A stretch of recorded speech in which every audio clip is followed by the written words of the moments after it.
every episode of Hunter x Hunter, it seems as though the king is warming up to the little girl even more. I think her name is Komogi. Yeah, Komogi. The king is he's warming up to her every episode, and I think that he, like, deep down inside, like what who was saying that Meliron, the chameleon guy, he was saying that most chimera ants, they have their human feelings or whatever deep down inside, and it's up to them to activate their human feelings. And I feel that the king, somewhere deep down inside of him, Komogi is making him unlock his inner human, because in this episode, towards the end, we see that the king was trying to kill her. And there's a couple things that I want to talk about in this scene. The king was trying to kill her in this scene, and he went to kill her, but when he got there, he saw her being scratched by a eagle, and he killed the eagle and helped her. Now, there's two reasons to me why he didn't kill her. Well, one reason, but they're both kind of similar. He went in there to kill her, but the bird was attacking her, which kind of, I think, is kind of a because you know how they were boosting him up, Showerproof, Neferpitu, and Methotripayumi, or Yupi, or Yumi, whatever, Yupi, and the other ones were kind of pumping him up, and he got this little thing about him where he was like, oh yeah, I'm king, I'm the king, and he got a little worked up, and he was going to kill her. And I think that seeing how the eagle is able to basically attack her, and she can't fight back, that probably made him feel less of a person, or a chimera ant. It made him feel less of a person, that this eagle can attack her, and she can't attack the eagle back. So I forgot what he called the eagle, like a less of this worthless eagle was able to attack her, and she wasn't able to fight back. So if he killed her, that wouldn't amount to anything to him, because she's too fragile. So I think that's one of the reasons why he was unable to kill her, because him seeing the eagle was able to attack her, like the eagle have more power over her than the eagle has more power over her, and he had power over the eagle. So I guess in his mind somewhere he was saying, like, me killing her is pointless. Like, somewhere inside of him killing her was really pointless, because the eagle, if they didn't arrive, if the king didn't get there, the eagle probably would have killed her.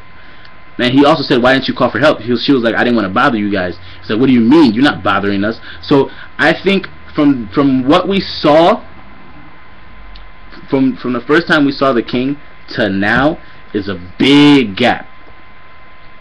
A big gap. Like, huge. Because first he was just, I don't want to talk to you. Like, in this episode, for example, when he was talking to Showerproof said something to him, and he was like, I don't want to repeat myself, Showerproof. Go, do it. That's how he was in the beginning of the episode. He's like, I don't want to repeat myself. Or people say something stupid to him, they get one-shotted. He doesn't even repeat himself, they get one-shotted. Or people act stupid, they get one-shotted. So as the episodes progress, we see her, like, she's asking him, can I take a break? She asked him, can I take a break? And he was like, sure. Like, she's asking him all these things. So they're like, she's warming up to him, and he's warming up to her as these episodes go on. So that's why from the day one, when they said she's gonna change his life, that's what I think they meant. Because he's been one-shotting people. Like, I can only imagine, like, how many people he's one-shotted, like, trying to play these board games. I can only imagine. Then we only saw 3. I can only imagine how many people got one-shotted because they were saying dumb things and try to run away. So he sees her helplessness, and that right there is what I think triggers how he won't be able to kill her.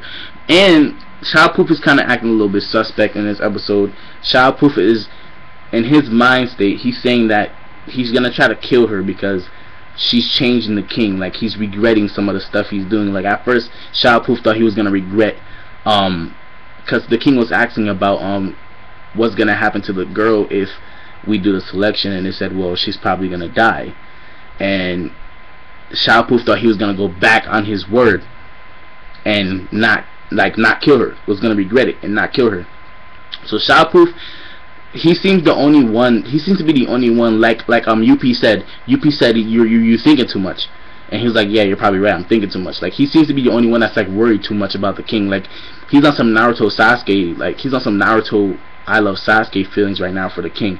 And I really like, I think that's, to me, that's making him less of a character. Like, even if he probably is strong, because they're considered like the strongest, you know, they're considered the strongest besides the king of all Khmer ants. So like, it's making him seem less of a character, because we haven't really seen him fight. And I haven't seen UP fight, and I could tell UP is just gonna destroy anybody that he fights. And we never even seen, we've seen here and there. Like, this episode is probably the most we've seen of UP, which is the tall the dude, the pink guy with the wings that can grow wings on his own. We've seen him like altogether 1 minute and 3 seconds of this whole series altogether, and I think that he's more threatening to me than Xiaopuf was. Because Xiaopuf right now, he doesn't seem threatening at all. We don't really know what his power is. And also in this episode, we see that the that Komogi, she has aura around her. The king was able to see her aura, and it's like all around her. So she's actually getting even more advanced in this board game than before. Like, she's just starting off, like she's gaining aura. And I think they explained how other people could gain their aura, or like everyone has aura, but there's some way to unlock it. They actually did explain that in this series, but I forgot. I think it's just that, I don't know, I really forgot. I honestly did forget how to do it, but I think humans can actually connect with their aura, or maybe just something else with her that is enabling her to get aura. But yeah, she actually can unlock it. So she's unlocking her aura or whatever, and she's just at her beginning stage of, you know, this board game. So I think what her power is, she's able to see every piece that she touches and know exactly where it is and where she last left it forever. Like, she would go back in her room. She said she'd go back in her room and to think about her next couple of moves.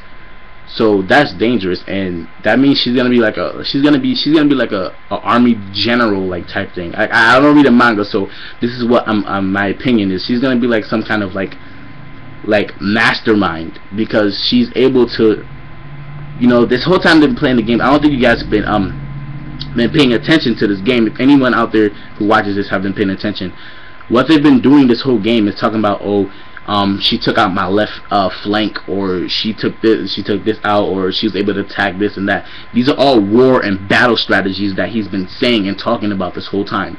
War and battle strategies.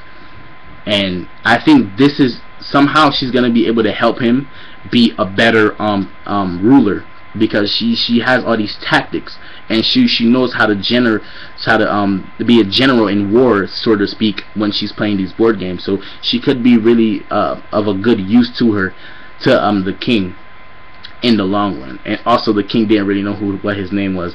That's another part. We saw Gun and Killua, we saw Ikago, we saw Knuckle and Shoot. We saw them all. They're planning. There's like a day left, I think, until the selection, but I think the selection is going to happen a day earlier. Xiaopuf said, I'm going to start it a day earlier or whatever, so it's actually going to start a day earlier, and that's just basically it. Killua, Gon, they're all thinking of a plan and whatnot, and Nove is completely out. He's out of the game. He's not participating anymore, as far as we know. We saw Morel. We did see Morel, and what's her name? Xiaopuf? No, Xiaopuf.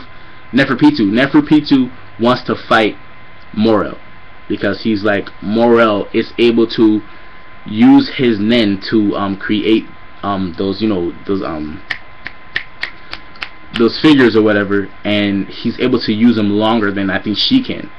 So, and able to manipulate multiple at one time.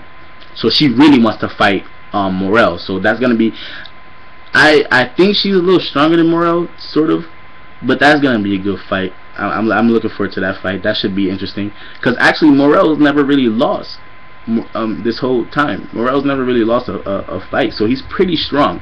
Morel is really strong, so I don't think we've seen the full extent of his power. I don't think anyone has pushed him to his highest extent. Maybe Leo was able to. I don't think so. We've seen new moves with him and Leo about the whole air thing, how he's able to take away the air. So I think him and Neferpitou should be a good fight. And that's basically it for this episode. I hope I'm not forgetting anything, guys. I'm Edman. Please subscribe and please like the video if you liked it. At the end, I'm out.